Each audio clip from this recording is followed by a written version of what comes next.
নমস্কাৰ বন্ধুসকল, মই হিৰেন। আজি এই ভিডিঅ'ৰ উদ্দেশ্য হৈছে আপোনাৰ জন্ম লগ্ন তালিকাৰ দ্বিতীয় স্থানত থকা বৃহস্পতি গুৰুৱে আপোনাক কেনেধৰণৰ ফলাফল দিব আৰু যি তথ্যৰ দ্বাৰা আপুনি আপোনাৰ জীৱনত আগুৱাই যোৱাৰ ক্ষেত্ৰত যথেষ্ট সহায় কৰিব বুলি এই মানুহেৰে আপোনালোকলৈ এই ভিডিঅ'টো আগবঢ়াইছোঁ। প্ৰথমে মোৰ চেনেলটো আপোনালোকে ছাবস্ক্ৰাইব কৰিব, যাতে মোৰ পিছৰ ভিডিঅ'বিলাক আপোনালোকে সহজে লাভ কৰিব পাৰে। লগতে মোৰ ভিডিঅ' যদি ভাল লাগে তেন্তে লাইক আৰু শ্বেয়াৰ কৰিব, কমেণ্ট কৰি আপোনালোকৰ মনৰ ভাৱ প্ৰকাশ কৰিব। এতিয়া মূল বিষয়লৈ। আজিৰ ভিডিঅ'ৰ উদ্দেশ্য হৈছে আপোনাৰ লগ্ন তালিকাৰ দ্বিতীয় স্থানত থকা বৃহস্পতি গুৰুৱে আপোনাক কেনেধৰণৰ ফলাফল দিব। বৈদিক জ্যোতিষত বৃহস্পতিৰ দ্বিতীয় স্থানত ধন আৰু বস্তুগত সম্পদৰ কাৰক হিচাপে বৰ্ণনা কৰা হৈছে। এই উপস্থিতিয়ে আপোনাৰ সাংসাৰিক আৰু ক্ৰমবৰ্ধমান অৱস্থাৰ বুজাবুজি দিছে। জ্যোতিষৰ মতে যিজন ব্যক্তিৰ লগ্ন তালিকাৰ দ্বিতীয় স্থানত বৃহস্পতি দেৱ থাকে, তেন্তে তেওঁক সেই ঘৰটোৱে বিশেষভাৱে ধন দিয়ে। অৰ্থাৎ এই অনুভূতিৰ পৰাই ব্যক্তিজনৰ শাৰীৰিক সুখ আৰু সাংসাৰিক অৱস্থাৰ বিভিন্ন পৰ্যায়ৰ হিচাপ কৰা হয়। গুৰুক আমাৰ বাবে অতি শুভ বুলি গণ্য কৰা হৈছে।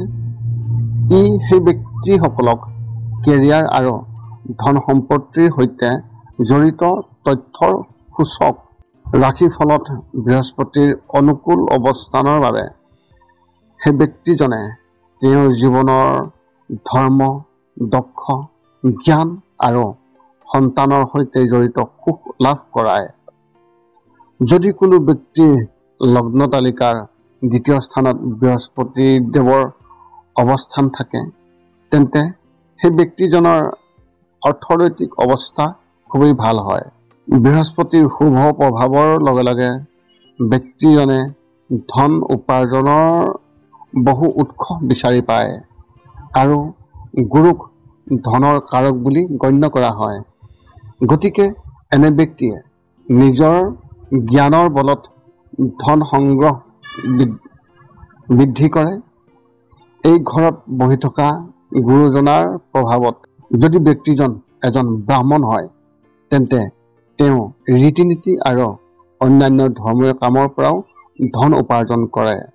বৃহস্পতি গ্ৰহৰ দ্বিতীয় স্থানত উপস্থিত থকাৰ ফলত ইতিবাচক আৰু নেতিবাচক প্ৰভাৱৰ ওপৰত নিজৰ চিন্তা প্ৰকাশ কৰাৰ ক্ষেত্ৰত, ফলাফল আগবঢ়াৰ ক্ষেত্ৰত বৃহস্পতি গ্ৰহৰ বিশেষ অধিক জানিবলৈ আপুনি এই ভিডিঅ'টো শেষলৈ চাই থাকক। দ্বিতীয় স্থানত বৃহস্পতি গ্ৰহৰ ইতিবাচক প্ৰভাৱৰ যি তথ্য, সেই তথ্য আপুনি এতিয়া জানি লওক ক্ৰমান্বয়ে। বৃহস্পতিৰ উপস্থিতিৰ ফলত দ্বিতীয় স্থানত ধন আৰু ব্যক্তিগত সামগ্ৰীৰ ক্ষেত্ৰত সৌভাগ্যৱান হয়। আন কিছুমানে হয়তো তেওঁলোকক ঈৰ্ষা কৰিব পাৰে, যিহেতু তেওঁলোক ধন সম্পত্তি আৰু বিলাসিতাৰে সমৃদ্ধ। বাস্তৱবাদী আৰু কামুক সুখৰ প্ৰতি তেওঁলোকৰ আকাংক্ষাই হয়তো তেওঁলোকক নিজৰ ধন সম্পত্তি ৰাখিবলৈ বা সুদৃঢ় কৰিবলৈ কঠোৰ পৰিশ্ৰম কৰিবলৈ বাধ্য কৰিব পাৰে। তেওঁলোকৰ ইতিবাচক আত্মভাৱমূৰ্তি বা আত্মমূল্যবোধৰ আৱেগে তেওঁলোকৰ কৃতিত্ব অৰিহণা যোগাব পাৰে। যিহেতু বৃহস্পতি গ্ৰহই জীৱনৰ সকলো দিশত সম্প্ৰসাৰক প্ৰসাৰিত কৰে, গতিকে এই দেৱগুৰু বৃহস্পতিৰ অধীনত জন্মগ্ৰহণ কৰা ব্যক্তিসকলে ধন খৰচ কৰাৰ প্ৰৱণতা বেছি কৰিব পাৰে। আনকি বহু প্ৰয়োজনীয় নোহোৱা বস্তু বহুতো টকা খৰচ কৰিব পাৰে, কিন্তু ধন আৰু বিত্তীয় ক্ষেত্ৰত তেওঁলোকক উদাৰ বুলি ধৰা হয়। দ্বিতীয় স্থানত বৃহস্পতিৰ উপস্থিতিৰ ফলত সেই ব্যক্তিসকল অতি দানশীল, টকা পইচাৰ প্ৰতি বিশেষভাৱে আকৰ্ষিত হয়। এই প্ৰবাদত তেওঁলোকে বিশ্বাস কৰে। কেইবাটাও পৰিস্থিতিত এই ব্যক্তিসকলে কেৱল ধনী নহয় বহু ধনী হোৱা দেখা যায়। যিসকল আৰু অধিক ধনী তেওঁলোকে হয়তো দ্বিতীয় স্থানত থকা বৃহস্পতি গ্ৰহৰ লগত মিলি যাবলৈ বহুতো চেষ্টাও কৰে। এই ব্যক্তিসকল সমগ্ৰ স্বভাৱতে অভিজাত আনন্দৰ পোহৰ বিকিৰণ কৰে, যাৰ ফলত তেওঁলোক সকলো শ্ৰেণী আৰু জনসাধাৰণৰ মাজত অতি জনপ্ৰিয় হৈ পৰে আৰু তেওঁলোকৰ অভিজাত শ্ৰেণীৰ কোনো ধন সম্পত্তি আৰু ইয়াৰ লগত জড়িত বিষয়বোৰত সীমাবদ্ধ নহয়। তেওঁলোক স্বাভাৱিকভাৱে আশাবাদী, ইতিবাচক শক্তি আৰু উৎসাহৰ শব্দেৰে নিজকে ঘেৰি ধৰে। তদুপৰি ব্যৱসায়ৰ সময়ত আশাবাদী হয়তো সফলতাৰ পথত তেওঁলোকৰ আটাইতকৈ মূল্যৱান সামগ্ৰী হ'ব পাৰে। দ্বিতীয় স্থানত থকা বৃহস্পতি গুৰুৰ নেতিবাচক প্ৰভাৱৰ বিষয়ে জানি লওক। দ্বিতীয় স্থানত থকা বৃহস্পতিৰ উপস্থিতিয়ে তেওঁক আনন্দ আৰু সন্তুষ্টিৰ অনুভূতি দিয়ে। কিছুমান বিশেষ পৰিস্থিতিত এই ব্যক্তিসকলে পাৰ্থিৱ সুখ আৰু বিলাসিতাত অতিমাত্ৰা মগ্ন হ'ব পাৰে। বাস্তৱবাদী আৰাম আৰু বিলাসিতা উপভোগ কৰাৰ সময়ত তেওঁলোকে অতিমাত্ৰা ভোগ কৰিব পাৰে। একেদৰে দ্বিতীয় ঘৰত থকা বৃহস্পতিৰ উপস্থিতিৰ ফলত সেই ব্যক্তিসকলে মিঠাই আৰু সুস্বাদু খাদ্যৰ অতিমাত্ৰা ভোজন কৰাৰ ক্ষেত্ৰত সাৱধান হ'ব লাগে, কিয়নো ইয়াৰ ফলত ওজন বৃদ্ধি আৰু স্বাস্থ্যজনিত সমস্যাৰ সৃষ্টি হ'ব পাৰে।